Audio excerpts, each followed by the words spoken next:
Bienvenue sur notre chaîne YOP. Aujourd'hui, on plonge dans l'actu sénégalaise, celle du 13 juin 2025. Et attention, journée chargée. On va parler politique, justice, économie, bref, on décortique tout ça ensemble. Accrochez-vous. Oui, bonjour Annie. Une journée effectivement très dense qui révèle pas mal de choses sur les dynamiques actuelles au Sénégal. Alors, on commence par le président, Bassirou Diomaye Faye. Il vient de terminer une visite à Saint-Louis, c'est ça? C'est ça, une visite axée sur le pôle territoire nord. L'idée, c'est de booster l'économie locale. Et les priorités, c'était quoi exactement? J'ai entendu parler de souveraineté alimentaire. Absolument. Souveraineté alimentaire avec un gros focus sur la production de riz, d'oignons aussi, et puis la pêche, un secteur clé là-bas. Donc très orienté développement local, économie de proximité. Tout à fait. Et ça s'inscrit plus largement dans cette volonté d'autonomie, notamment alimentaire. C'est stratégique pour le pays.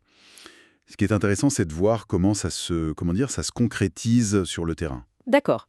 Et pendant ce temps, il y a eu des nominations aussi, non? Issues du Conseil des ministres. Oui, exactement. Quelques nominations importantes à signaler. On a Mbaïsen qui prend la direction de la Somisen, la Société minière nationale. Ah oui, secteur minier. Voilà. Et Babatal qui est nommé à la tête du COSAMA, le Conseil sénégalais des chargeurs maritimes. Donc des signaux aussi dans le secteur maritime. Ok. Et l'international dans tout ça, ça bouge aussi. Ça bouge aussi, oui. Le Sénégal prépare sa participation à la conférence sur la Palestine et il y a un sommet de la CEDEAO qui se profile. Donc l'agenda diplomatique reste chargé. Mais revenons un peu à la politique intérieure.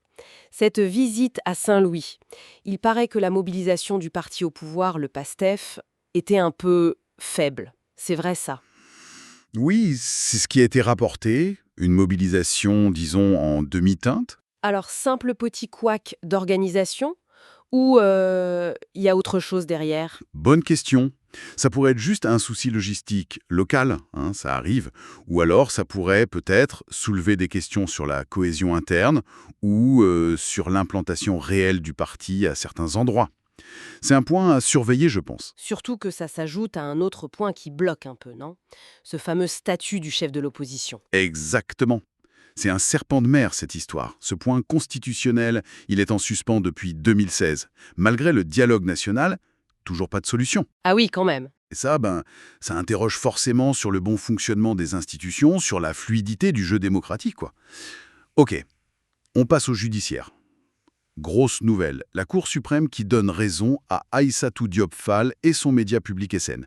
L'arrêt de diffusion demandé par le ministère de la Communication est suspendu. Oui, un coup de théâtre, comme vous dites. C'est une vraie victoire pour elle et plus largement pour la liberté de la presse au Sénégal. Ça doit être un sacré